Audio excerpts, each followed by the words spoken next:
Om Shivaya, welcome to everyone, including our new participants, to Satguru's webinar for today.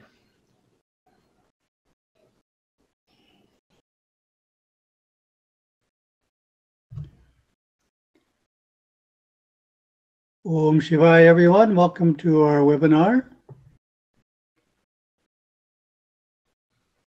The presentation is entitled The Hindu View of Spirituality.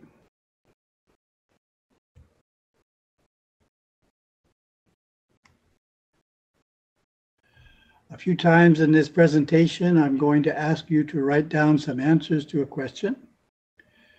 Therefore, if you haven't done it already, take a minute to get some paper and pen or a digital equivalent to make some notes. So I'll give you a second to do that.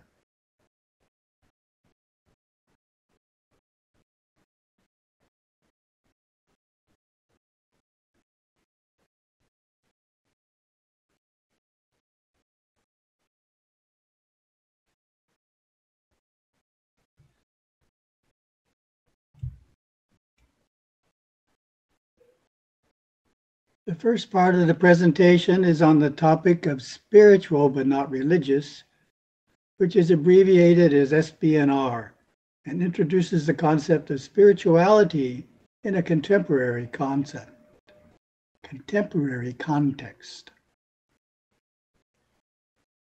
In recent decades, the group of individuals who identify themselves as spiritual but not religious, SBNR, has grown dramatically. In a July 2017 article in our magazine Hinduism Today, author Lauren Valentino shared her findings that 20% of people in the United States identify as SBNR. Among young people in the US, an amazingly high 62% consider themselves spiritual but not religious in some way. And this is a trend, though initially it wasn't affecting that many Hindus, that is going to affect more and more of our Hindu youth, because they go to school with youth of other religions, and therefore these ideas get exchanged between one another. So it's very important, particularly if you have children who haven't graduated from university, that you understand this idea of SBNR and are able to talk to your children about it. It's also helpful if you're interrelating in a teaching situation, teaching Hinduism to Hindus of this age group, to be understanding of what SBNR means and able to answer their questions regarding it. In this context, spiritual refers to personal spiritual advancement, and religious refers to one of the established world religions. And spiritual practices refer to those that are done alone or in a secular setting, such as a yoga class. Whereas religious practices are referred to those that are done as a group in a formal worship service in a place of worship. Though the reasons for the stance of SBNR do vary, certainly one common perspective is the conclusion that the religion of one's parents or of one's youth does not promote spiritual advancement that eventually leads to experiencing one's innate spirituality, higher consciousness, and a oneness with God as omnipresent and loving consciousness. In fact, the religion may even be overtly opposed to such pursuits. Therefore, because of one's personal interest in spirituality, it is logical to disassociate from this religion. In a search on the web, I found an interesting example of such opposition. In 2001, the Reverend Richard Fair, vicar of St. Mary's Church in Henham, England, made a decision that became the talk of the Essex Village and beyond. He banned a 16-strong group of yoga enthusiasts from taking lessons in his church hall. Yoga is, he said, an unchristian practice. I accept that for some people it is simply an exercise, but it is also often a gateway into other spiritualities, including Eastern mysticism. So he's not for Eastern mysticism at all.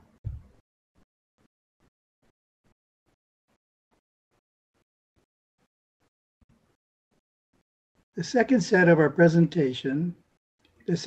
of our presentation describes the Hindu perspective on spiritual unfoldment. Hinduism is a religion imbued with spirituality. And in fact, the formalities of the religion, such as temple worship, when properly understood, provide valuable help in achieving the goal of individual spiritual progress. The dominant Hindu view is that man is a divine being whose essence is already one with God. And the ultimate goal in Hinduism is to experience this essence and oneness. Here are two quotes to illustrate this idea.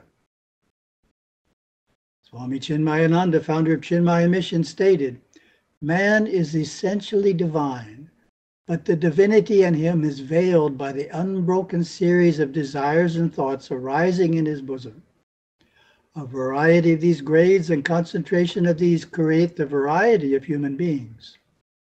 To remove the encrustation of desires and thoughts and unfold the divinity inherent in man is the ultimate goal envisaged by the scriptures." Our Gurudeva states, "Deep inside, we are perfect this very moment, and we have only to discover and live up to this perfection to be whole. We have taken birth in a physical body to grow and evolve into our divine potential. We are inwardly already one with God. Our religion contains the knowledge of how to realize this oneness and not create unwanted experiences along the way." Chinmayananda Ji and Gurudeva have both given us a definition of Hindu spirituality, and as is readily apparent, they are basically the same. Chinmayananda Ji, to unfold the divinity inherent in man. Gurudeva, to grow and evolve into our divine potential.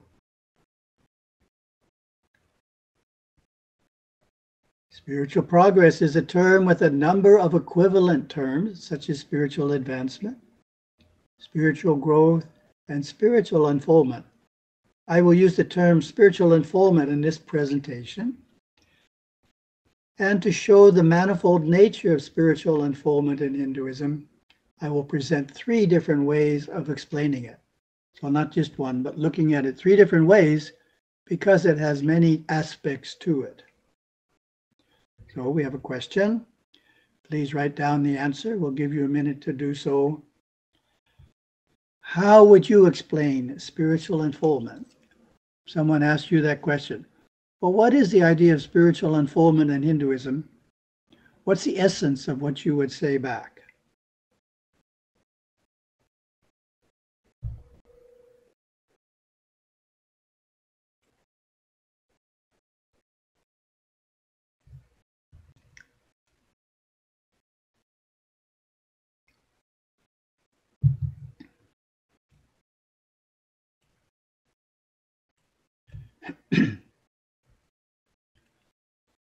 Moving on, Gurudeva chose an insightful analogy for the process of spiritual unfoldment, which in Sanskrit is called Adhyatma Vikasa, which is our first explanation.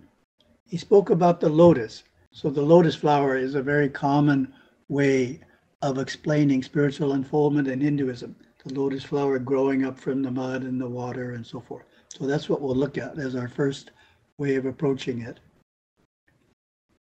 He spoke about the lotus, how its seed starts in the pond's dark mud. Its roots give rise to a stem that reaches up through the water into the air.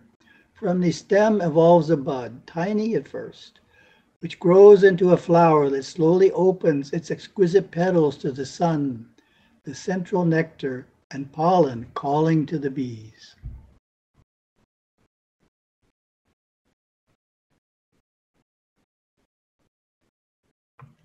Gurudeva compares that process to man's nature and spiritual unfoldment. The mud is the instinctive mind. We all start out in the mud in one lifetime or another. In our early evolution, we are crude and unkind.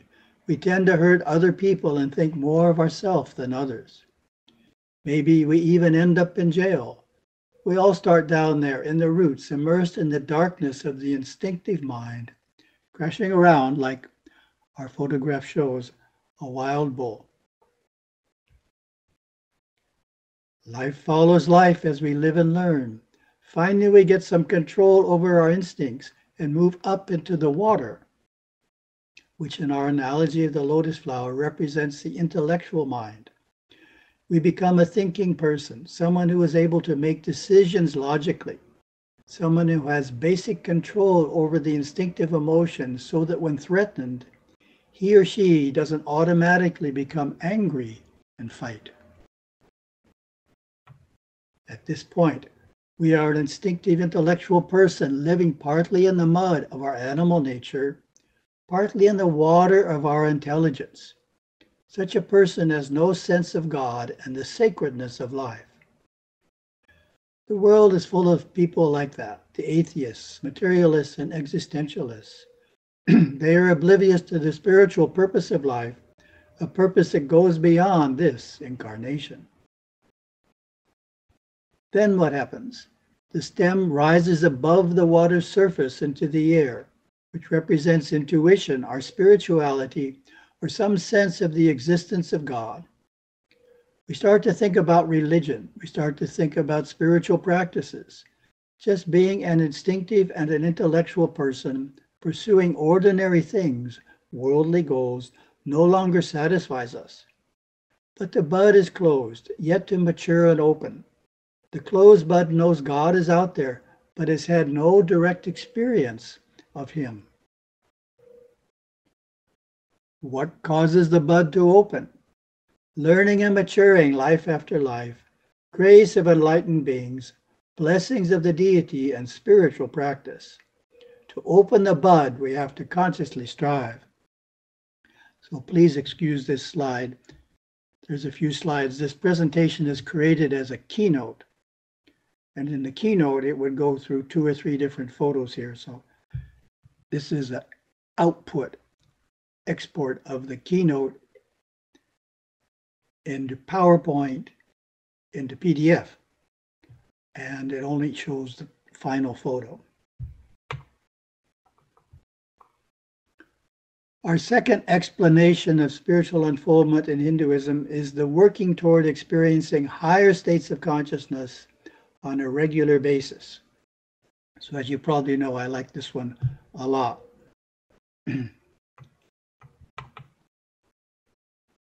I was recently asked by a 9-year-old girl, why is it good to be part of Hinduism?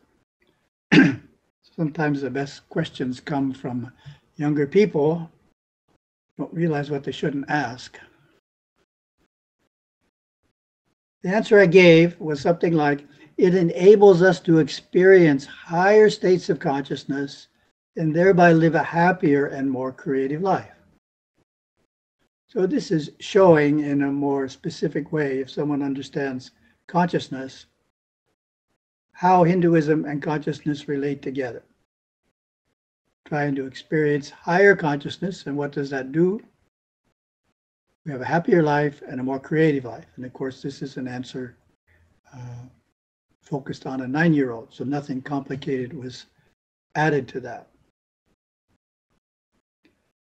Stated in a pragmatic way, we can say, and you've heard this before, Hinduism is focused on the present moment. It's not focused on what happens after we die, as many religions are, right? We're concerned not with what's going on now, but where we go after we die. It's not focused on some future event.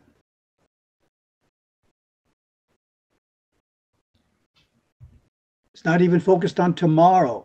It's not focused on later today. It's focused on living in as high a state of consciousness as possible right now. So we're always focused on the current moment, making it as wonderful, as productive, as filled with a consciousness of God's presence as possible. Not concerned about doing that sometime in the future, but doing it right now, in fact, every now. Wikipedia's take on higher consciousness, slightly edited by me, reads like this.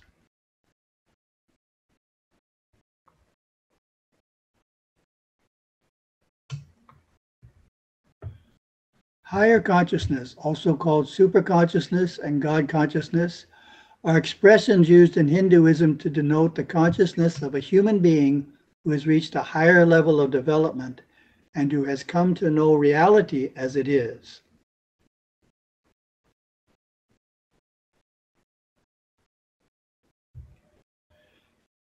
Evolution, in this sense, is not that which occurs by natural selection over generations of human reproduction, but evolution brought about by the application of spiritual knowledge to the conduct of human life.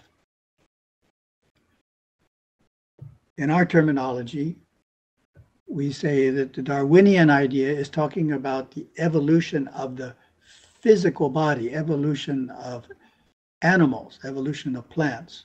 We don't deny that. But Hinduism is talking about the evolution of the soul, a totally different entity. The physical entity versus the soul. That's why we have different ideas. And of the refinement of the mind brought about by spiritual practices. Through the application of such knowledge to practical self-management, the awakening and development of faculties dormant in the ordinary human being is achieved. These faculties are aroused by and developed in conjunction with certain virtues, such as lucidity, patience, kindness, truthfulness, humility, and forgiveness toward one's fellow man, qualities without which higher consciousness is not possible. Then we look at consciousness again, excuse the slide. Our Himalayan Academy lexicon describes it as perception, awareness, apprehension. There are many layers or levels of consciousness, ranging from the ordinary everyday consciousness of our body and mind to omniscient states of superconsciousness. Consciousness aware only of itself, as we know, is called pure consciousness. Some other examples of higher consciousness are experiencing a divine love for all, being filled with inner light, and a sense of unity with all that lives. Paramaguru Yogaswami described one such state in this way: bliss, bliss, bliss, here, there, everywhere am I. As you know, the Tamil is simple enough that I can say that one. Anandam, anandam, anandam, ingum, angum, engum, nan. So notice he uses the word I. He doesn't say bliss, bliss, bliss, here, there, everywhere is Shiva. No, he is Shiva in that moment. So he says bliss, bliss, bliss, here, there, everywhere am I. So he is everyone and everything, including Shiva, in that higher state of consciousness. There's the slide, a little late. The principles and practices of Hinduism are designed to help us ascend to ever higher levels of consciousness. Well, that's one way to explain, well, what are these, why do we do all these practices in Hinduism? To ascend to a higher level of consciousness, which, as we will see from this list, is twofold: closing off lower ones and opening up higher ones. So we got to get out of the lower ones before we can experience the higher ones. So here's the list. Moving out of negative states to positive ones, from positive states to creative ones, and from creative states to divine knowing. The highest state, which is the unity of consciousness of soul and God. This happens in small steps in a gradational approach over a period of many lives. So, of course, that's also important. The Western approach is we have to get everything into this life because there aren't any more, or we're not sure if there are more. But the Hindu approach is, I wouldn't call it laid back, but it's relaxed in that We want to make as much progress each lifetime as we're able to in a joyful, relaxed way.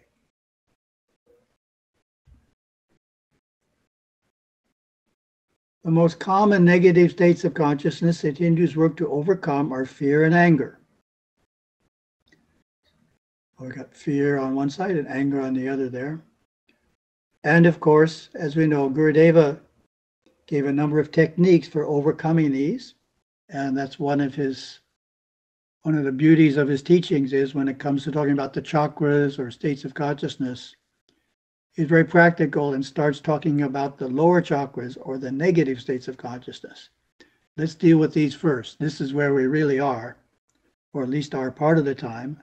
Then, when those are under control, the other ones are achievable.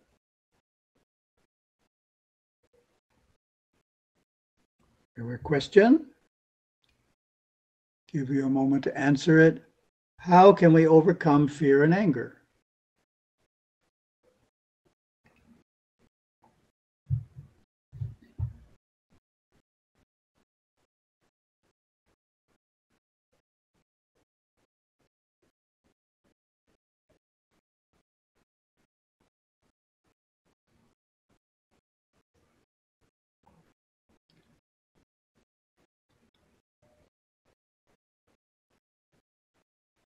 Of course, there's a number of techniques Gurudeva gave, but certainly the one he emphasized most frequently is this one. And if we had the keynote, we'd see it gradually expanding and doing other graphical things. Here it just sits still. He emphasized the worship of Lord Ganesha, the benevolent elephant-faced Lord of obstacles. Quote, worship of Lord Ganesha is immediate. That's a very important point. Ganesha is close by. It's like a parent who's in the other room. Worship of Lord Ganesha is immediate. One has but to think of his form to contact his ever-present mind. Our great God Ganesha sits contentedly upon the Muladhara chakra. This chakra controls the forces of memory within every creature. Worship of him strengthens your memory, builds character, and brings knowledge from the within. It also protects you from the lower forces which reside in the little-known chakras below the Muladhara. These darker chakras govern fear, anger, jealousy, and the confused thinking centered around self-preservation. This idea also relates to children.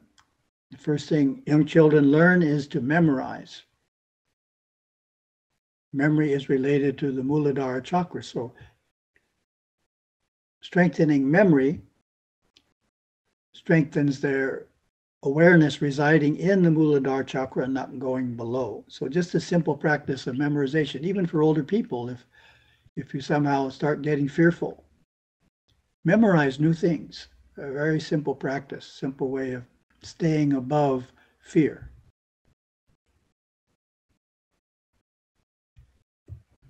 Progressing through levels of consciousness by applying Hindu principles and practices has similarities to the modern idea of self-improvement. It also has some important differences. It adds God and soul as central elements. It also brings in the larger time frame required by reincarnation. So what personal coaches do, to some extent, overlaps what we're trying to do here in this approach, which is a self-improvement approach, but personal coaches wouldn't bring in devotion and God and those aspects. So we're much broader than the normal self-improvement approach, but we are trying to improve ourselves by moving up in consciousness. And we bring in reincarnation, for we're looking for these strategies to take place over a number of lives and know we have all the time we need to achieve our goals. Summary. Summarize what we have said. To experience higher states of consciousness on a regular basis requires two accomplishments. The first is we need to learn to live in such a way that we do not end up in the lower states of consciousness of fear and anger. Basic requirement. Additionally, we need to learn to uplift ourselves through devotional and meditative practices. So in this approach, we're not counting on someone else to uplift us. We're counting on our own ability to uplift ourselves on a daily basis through specific practices we've learned in devotion and meditation. Okay, we have a third way of looking at spiritual unfoldment. Excuse the type. Imagine a pond of water with large gold nuggets at the bottom. If the surface of the pond has ripples due to wind, or if the water is clouded by mud or pollution, we cannot see the gold nuggets from above. Let me read that again. Imagine a pond of water with large gold nuggets at the bottom. Okay, so we got the nuggets at the bottom. Then we have two obstructions to not being able to see them if we're looking down from above. If the surface of the pond has ripples due to wind, moving water, or if the water is clouded by mud or pollution underneath, we cannot see the gold nuggets from above. Well, that's the analogy. The nuggets are at the bottom, but there's two reasons we can't see them. The nuggets represent our soul nature. The ripples on the surface of the pond represent an active intellect, and the water's cloudiness represents subconscious impurities. In order to experience our soul nature and its oneness with God, our intellect must be quiet and our mind must be pure. We also need to be a sensitive and humble observer. So 3 requirements to be able to see those nuggets. Well, we don't have enough time for all 3 in this presentation. I'm just focusing on purifying the mind, which means getting rid of the mud or purifying the subconscious. A nice entry in our Encyclopedia of Hinduism. It's a valuable reference if you don't have it. Paper form, it's really big. It takes up a whole shelf. Shuddhi means purification. Chitta is mind. Purification of the mind, chitta shuddhi, may be called the essence of all spiritual endeavors. So they think it's so important, they're calling it the essence.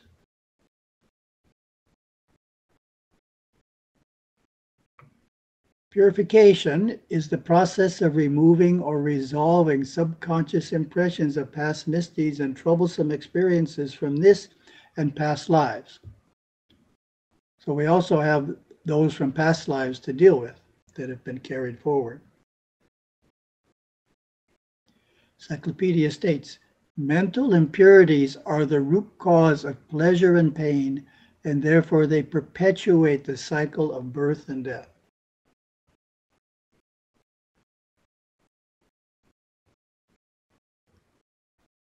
Breaking this cycle and thus putting an end to sorrow, dukkha, is the goal of Hindu religion and philosophy.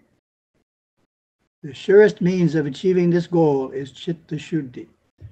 So I gave the long quote to show how much importance this knowledgeable publications places on this one idea that we really need to purify the mind.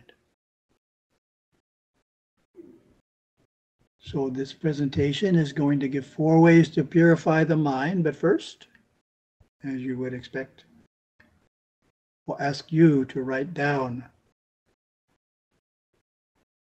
up to 4 ways of purifying the mind. No reason to write down more, but at least write down 1. And if you can get up to 4 in the time allotted, that's good too. So what are 4 ways of purifying the mind?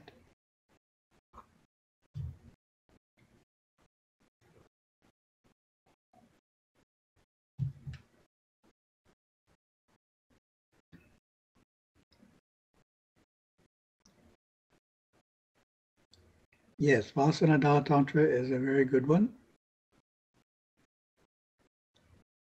Spiritual company, yes.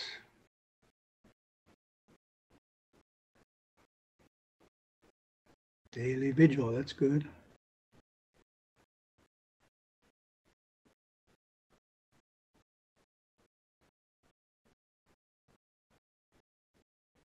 Character improvement. Yes, character is the one we'll actually look at first. Tapas, going to the temple. Yes, those are all good affirmations. Yes. This is one you can all relate to. This is not some obscure statement in Patanjali, I can see. Yes, so Gurudeva puts a lot of emphasis on this.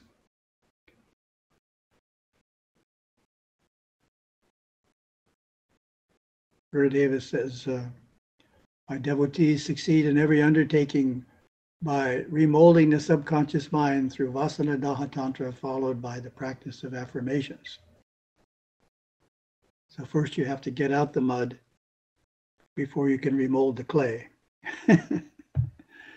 Okay, here we go. Let's see what it says here. There's more than 4, of course, but these are the 4 I chose because each one's significantly different from the other one. So it would catch, at least one of them would catch someone's interest as relating to them because they're different. Okay, that's the question. And here we have Dharma, which is another way of saying character building. Adhering to Dharma or good conduct and refraining from actions that go against the virtues, such as harming others, stealing, and lying, ensures that we are not increasing the mud's impurity. This is an important first step in purifying the mind. And it goes through the yamas, which I won't bother to read. We'll just go through the slides quickly. We all know those. But this is the important point. We're encouraging all Hindus to at least follow Dharma. In other words, not add more mud to the mind. That is a necessity to not go backwards. Follow Dharma, fundamental practice. So we have our 10 yamas, which I won't read, because you know them all very well. And of course, as Gurudeva stresses, the fundamental restraint of all the 10 yamas, the fundamental one is non-injury. And of course, it's a subtle concept in that it includes not harming someone physically, but also goes on to include not harming someone with your words or even your thoughts. That means not gossiping or backbiting, which are very subtle forms of breaking the principle of ahimsa. Because even though the person isn't there, the thought forms will end up in that person's aura and harm them if they're not positive. If you're going to think about someone, think of something positive. If you're going to say something positive. Okay, let me find my place. So that's Dharma. Selfless service is important. Seva. Karma Yoga. Powerful tool for reducing mental impurities, and it's very simple. It's not like sitting for an hour and trying to make the mind quiet. Everybody can just go and help out in chores at the temple or elsewhere too. Temple is preferred, but not always possible. Usually we don't quote Adi Shankara, but it's such a beautiful quote. Viveka Chudamani, work is for the purification of the mind, not for the perception of reality. The realization of truth is brought about by discrimination, not in the least by 10 million of acts. So we got to get rid of the mud, and work, in this case selfless service, is perfect for that. But it doesn't in and of itself get us to see the gold at the bottom. So as I mentioned, normally we do our karma yoga at a temple or an ashram, and that has a benefit that when it's done, of course, in the right spirit at a temple or an ashram, brings you closer to the deity because you're thinking about the deity when you're at the temple. But it is wise and prudent to extend such service as widely in your life as you can, such as helping others in your workplace beyond what is expected, willingly without complaint, helping others at school. So as you've heard me say, we want to encourage our children to do more than when they go to school, to get more than good grades. It's also an opportunity to advance themselves spiritually, and one of the ways to advance yourself is to help out. Do things you don't have to do at school. Volunteer, help out. Same at work. If you're helping your fellow workers and it's something you're not getting paid for, that counts as karma yoga. It's action that's unrewarded.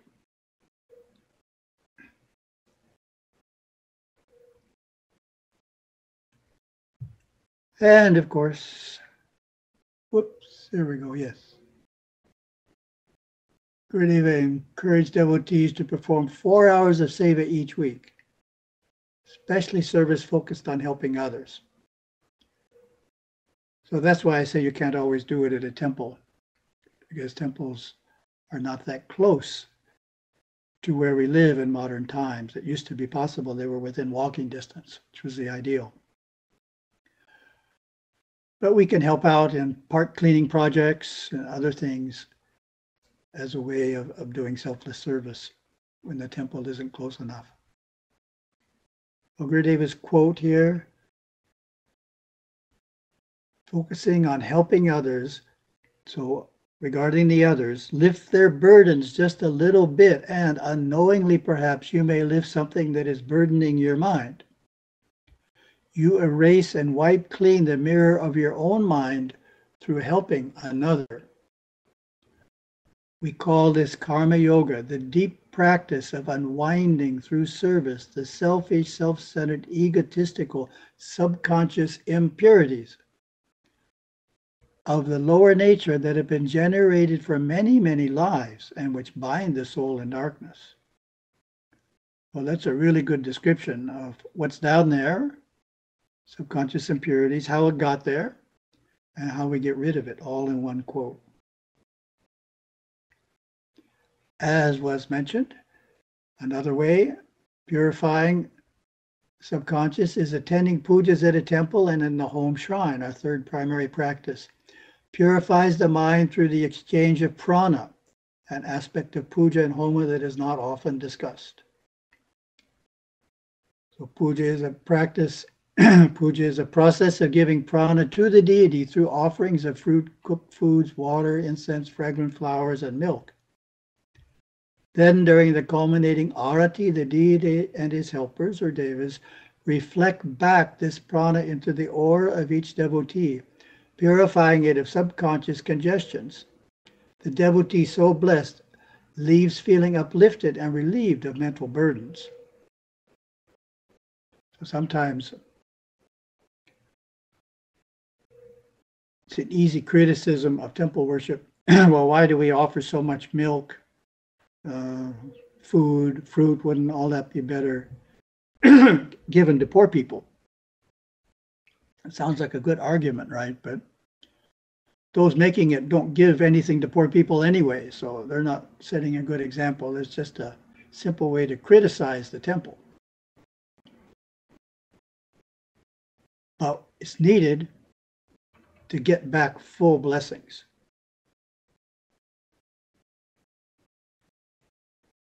That's the idea. Find my place. After an elaborate homa performed in our Hawaii temple by his three priests, Jayendra Puri Mahaswamiji of Kailas Ashram in Bengaluru, India, explained that Agni, the messenger, god of fire, conveys the offerings in a purified form to the deity, who then uses the prana to bless those present. It's a nice refined way of saying it. The prana is conveyed in a purified form for the deity to use. So it's not the gross prana from the fruit, the flowers, that is transformed somehow by the devas involved in the ceremony into something more refined, which the deity can use. Very nice spontaneous statement he made. The effect of such blessings can be life-altering, as Gurudeva observed. Darshan coming from the great temples of our gods can change the patterns of karma dating back many past lives, clearing and clarifying conditions that were created hundreds of years ago and are but seeds now, waiting to manifest in the future. Through the grace of the gods, those seeds can be removed if the manifestation in the future would not enhance the evolution of the soul. So that takes a powerful temple to actually remove the karma, but it can happen. Patanjali, it's the next one, extols the purifying power of our fourth practice, Raja Yoga, in his Yoga Sutra. When the 8 limbs of yoga are practiced, impurities dwindle and radiant knowledge manifests, leading to discrimination as to their difference. So impurities dwindle, that's what we're talking about. Subconscious impurities dwindle through the practice of the 8 limbs of yoga.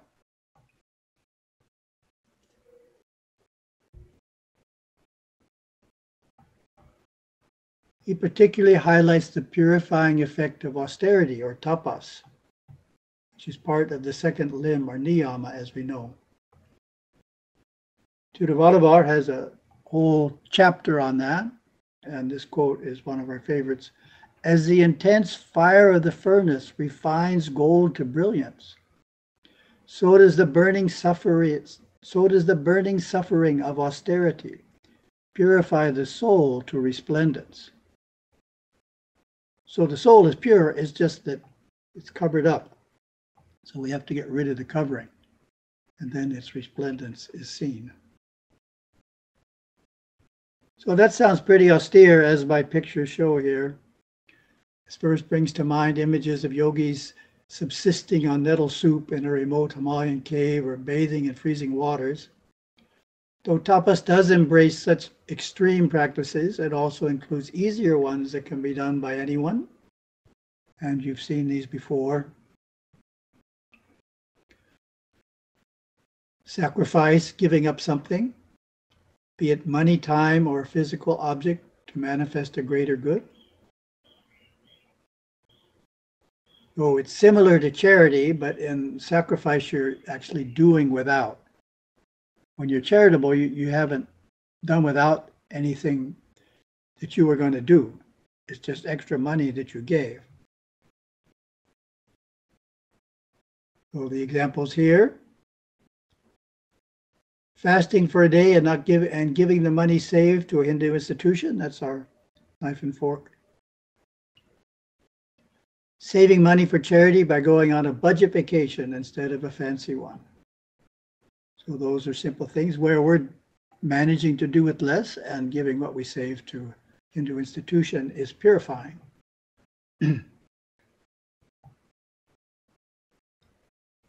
Performing penance. So we have such acts as 108 prostrations before the deity, walking prostrations around a temple, and kavadi, as we know, penance offered to Lord Murugan. Gurudeva's beautiful quote: austerity is the powerful bath of fire and bright rays of showering light that washes the soul clean of the dross of its many past lives and of the current life, which have held it in the bondage of ignorance, misgiving, unforgivingness, and the self-perpetuating ignorance of the truths of the Sanatana Dharma.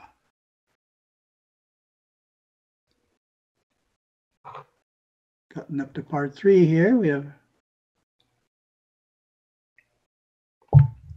not too much left. Well, we finished our 3 different explanations of spiritual unfoldment in Hinduism, showing many aspects of it by choosing those 3 different ways. And now we're moving on. Presents 2 key perspectives that Hindus hold toward everyday life that are integral to the Hindu pursuit of spiritual unfoldment. So perspectives, ways of looking at life that are different than just the ordinary Western perspective. So you can write down 2 or more key perspectives that Hindus hold toward everyday life that make spiritual unfoldment possible.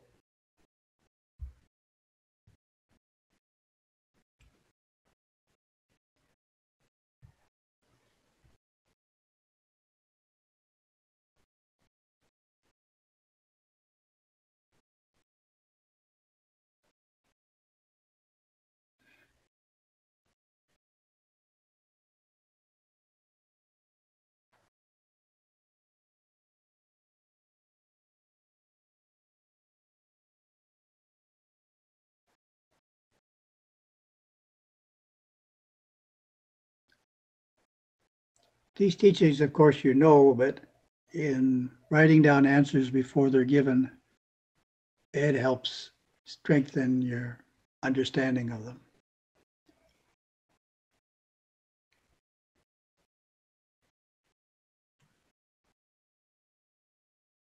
Okay, here we go. This is the idea of sacred and secular. We have a steady flow of Hindus visiting our Hawaii temple and monastery from the USA, Canada, Australia, and elsewhere, and I have the opportunity to meet with many of them. Often they express similar concerns, and certainly one of the concerns of many Hindu families visiting our Hawaii temple and monastery is stated in this way. We are so busy with our professional and family life that we have little or no time for religion. Sounds good on the surface, but actually it's flawed. Something's wrong with this perspective. Separation of work and worship is a Western perspective, not a Hindu one. In Western thinking, one day of the week is considered the holy day, the Sabbath, when we go to the church, temple, mosque, or synagogue. In fact, in some Western religious traditions, work of any kind is not permitted on the Sabbath. The other 6 days are not considered holy and are days we do our work. So that's not Hindu. Another form this division of work and worship takes is to consider what we do in the home and shrine and at the temple as our worship and the rest of our activities as secular.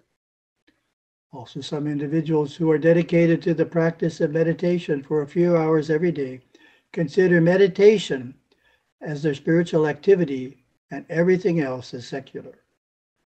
The attitude is, we are working to earn money to support ourselves. We are working to earn money to support ourselves, to take care of our family members. We are worshiping to receive the blessings of God. I think I may be off a slide here, 101. Nope. Okay. 2 realms are unrelated when viewed in this way. When this perspective is held, the amount of time being devoted to religious practices would usually be a maximum of 1 hour a day on average. In this perspective, the only way the amount of time devoted to religion can be increased is to devote less time to our profession and to our spouse and children. For most, this would be unwise, as our profession is normally getting the amount of time it needs to receive to do our job adequately, and our family members are already a bit shortchanged and could use more attention than they now receive.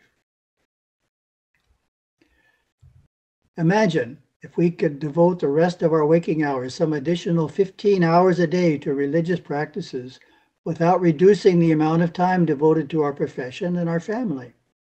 Then we would be putting in a full 16 hours a day rather than just 1 hour. To do this, we clearly need a paradigm shift. A new perspective needs to be adopted. on our profession and family activities. Great souls have given this paradigm when they tell us that work, when performed in the right spirit, is worship. Holding this perspective, there are no longer any purely secular activities. I was toying with the idea, I think it was yesterday, of writing a publisher's desk with that idea, and that would be called employment, just a job or the fulfillment of Dharma. So that's what we're dealing with here. That says it quite nicely. Is your employment, do you look at it just as a job? It's a job I do. I earn some money. Then I go home and do what I really want to do. Or is it the fulfillment of Dharma? So how does it become the fulfillment of Dharma is a good question. And the next slide addresses that. What is it that transforms work from a secular pursuit into a religious one? It is the overview that through the process of living life, following religious principles, we unfold spiritually. It is the knowing that through fulfilling our natural duties in life honestly and to the best of our ability, we make spiritual progress. Why? Because work puts us in situations where we interact with other people, especially when we hold our dharmic responsibility over an extended period. Through interacting with others, we learn important lessons and, as a result, gradually deepen our understanding, improve our behavior, and become a more spiritual person. In doing so, we work through the mixed karma we created in the past and earn punyam, good karma, merit that we carry into future births. Said succinctly,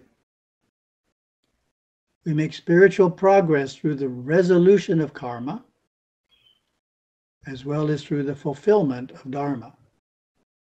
All that takes place when we're at work or at school, if we do it in the right way. With this in mind, we can see when we hold the right perspective, our daily work contributes to our spiritual progress just as much as attending pujas in the temple, worshiping in our home shrine, going on pilgrimages, singing bhajans, meditating, or studying scripture. Paramaguru Yogaswami captured the essence of this perspective when he said, all work must be done with the aim of reaching God. Very simple. The Hindu concept that work is worship defines a lofty, refined way of living, taking each situation, each duty, each challenge and encounter as an opportunity to grow, to learn, to serve, and thus mature into our highest spiritual potential.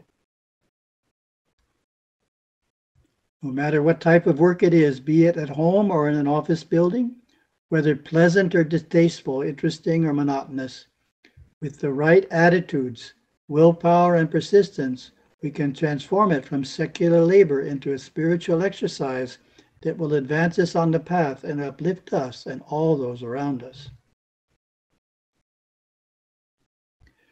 This can be achieved by perceiving all of our spiritual, mental, and physical actions as rather than merely fulfilling our personal desires for pleasure, fortune, and fame, moving our soul forward in its spiritual journey toward moksha.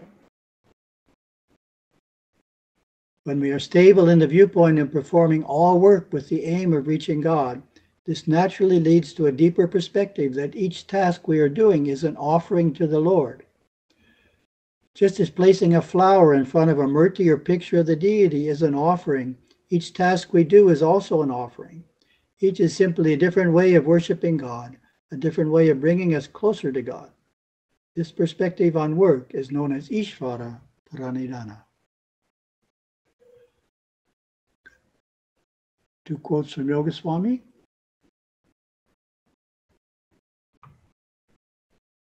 Yogaswami once spoke to a laborer who was cleaning the lavatory outside his hut. The laborer's name is Ramaswami.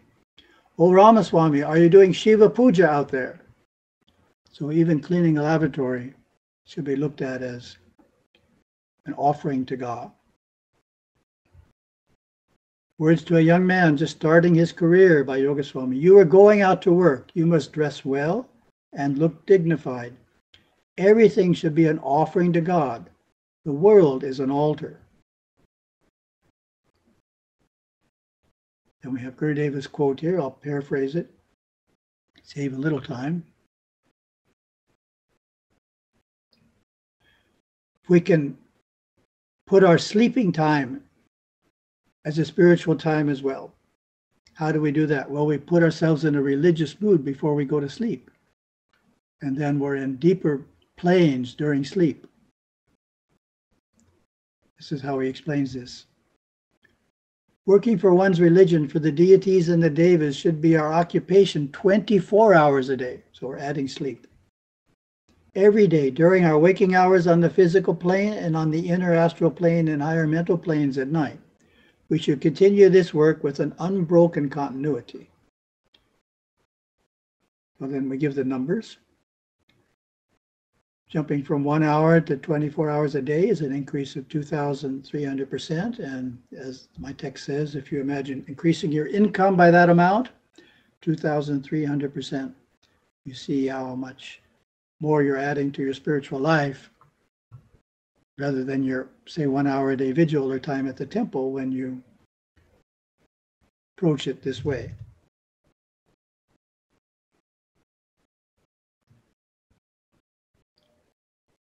Oh, that's our first key perspective. In other words, to really bring spiritual unfoldment into our life, it needs to be an idea that permeates all of our life. So we do that by getting rid of this division that part of our life is secular. All of our life is religious, including our sleeping time, when we learn how to look at it in the right way.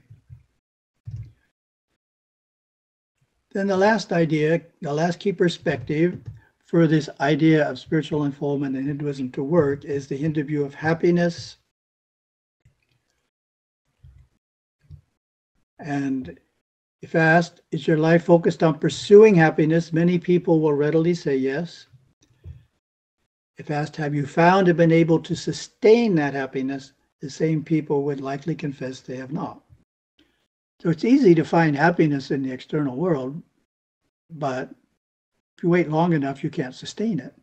Things will change, and whatever was making you happy is gone. The happiness is gone from it.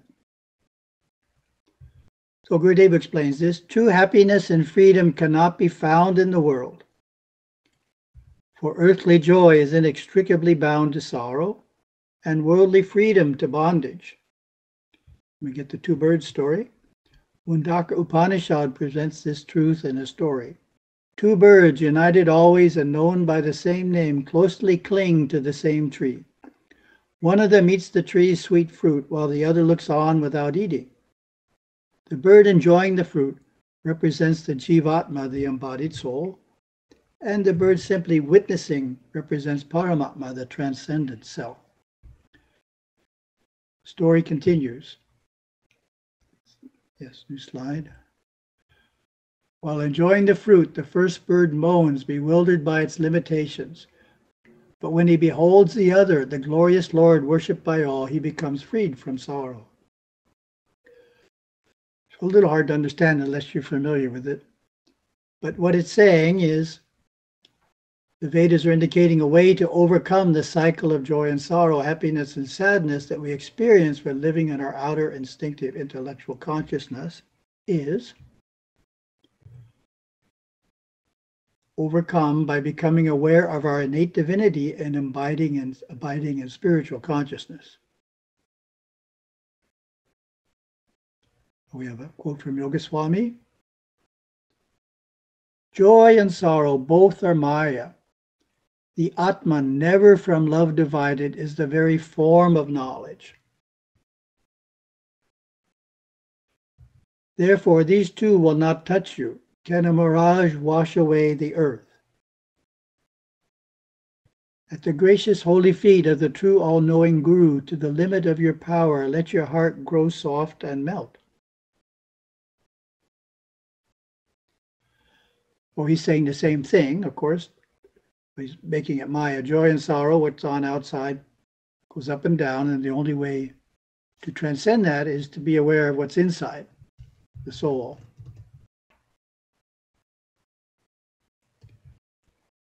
And we have our 4 steps inside. Let's imagine that we can step inside ourselves, deep into our spiritual nature. Let's imagine further that this journey consists of 4 steps. You'll probably remember this. After taking these 4 steps, we find ourselves immersed in endless inner space, pure awareness, and the transcendent source of that awareness. This is the realm of the deepest samadhis. 3 steps within takes us to the level of brilliant inner light and the possibility of visions of deities and rishis, and of course Gurudeva. 2 steps brings us to the level of divine love for all beings. And 1 step takes us to a consciousness that is content, creative, and intuitive.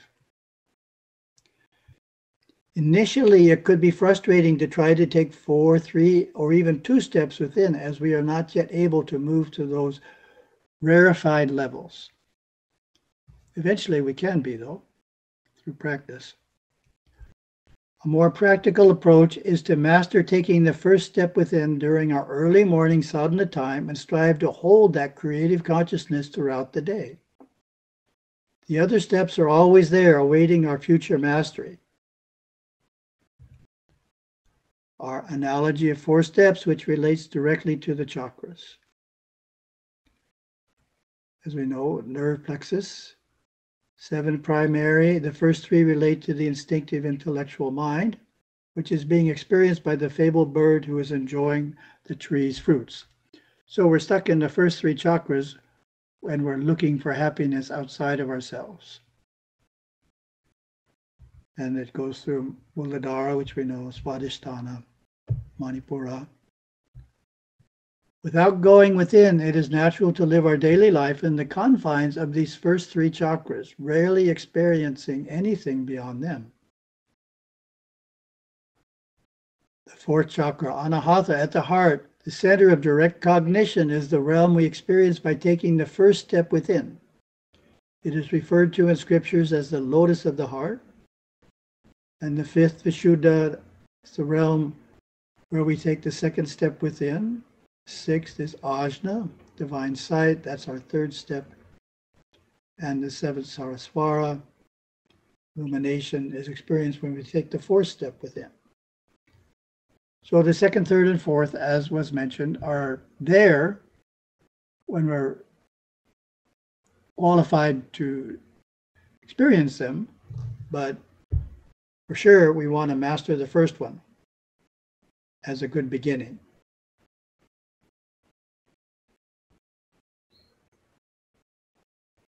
So the first step, Gurudeva described it as the realm of artists, inventors, creators of all kind. So it's a very creative realm.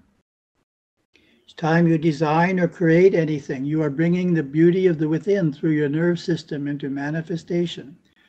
It is a beautiful place to be, and you can be here all of the time by feeling the power in your spine. The minute you feel that radiant energy, you disconnect from the instinctive intellectual consciousness and soar into inner consciousness. How do we do that? A few minutes of breath control will help you to feel the energy in the spine. Of course, as we know, we breathe in 9, hold 1, breathe out 9, hold 1 is the basic. So after a few minutes of this pranayama, we can become aware of the spine and the spiritual energy within it. Gurudeva suggests visualizing a clear tube in the center of your spine being filled with yellow light coming down from the top of your head. Then inwardly see this pure life force flowing through the spine and out into the nerve system. So the idea is to begin our day in that consciousness, but how can we sustain it? That's the challenge. Do we manage to hold it to 10 o'clock, to noon, to 2 p.m., to 4 p.m. till we get home? How long can we sustain it? Well, to sustain it, the most basic requirement is, of course, we have to follow the yamas. If we do anything adharmic, that will upset us. We'll lose it. Letting disagreements turn into arguments also shouldn't happen. So, as I often say, fine to disagree, but we need to keep it polite. Otherwise, we get externalized. And one of the false concepts is the home is where I can let off steam. Well, the home is not where you can let off steam. In Gurudeva's teachings, you have to let off the steam before you get home. Go to a park, go to a temple, go to a gymnasium. The home is a place that needs to be looked at as a very sublime atmosphere that you should not disturb. Gurudeva says you should have an even higher standard of propriety than the office, the factory, or the corporate workplace.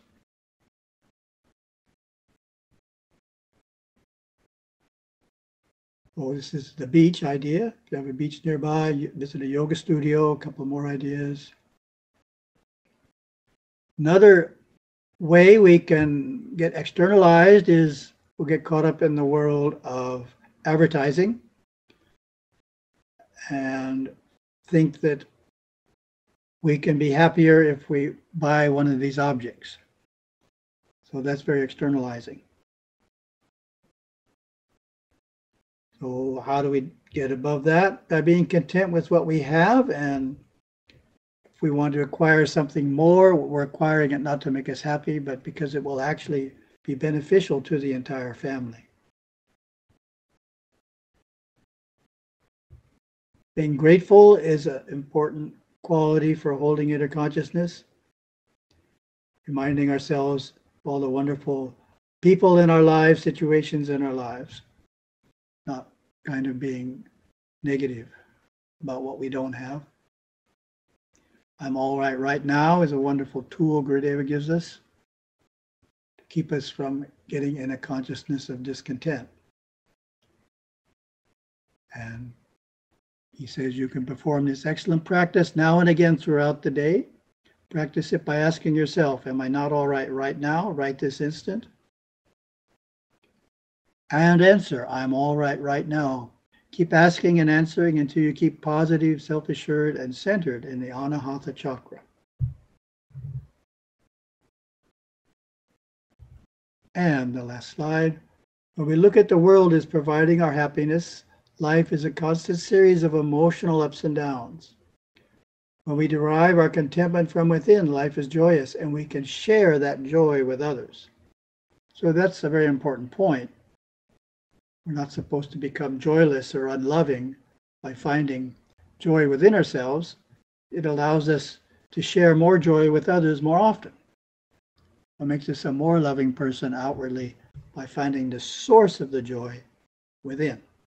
So, thank you very much. Ran over, but it's 1008, or that's 108. Very auspicious, 108 in Hawaii anyway. Which is also an important time because that's when I'm supposed to be at lunch. So, Om Namah Shivaya.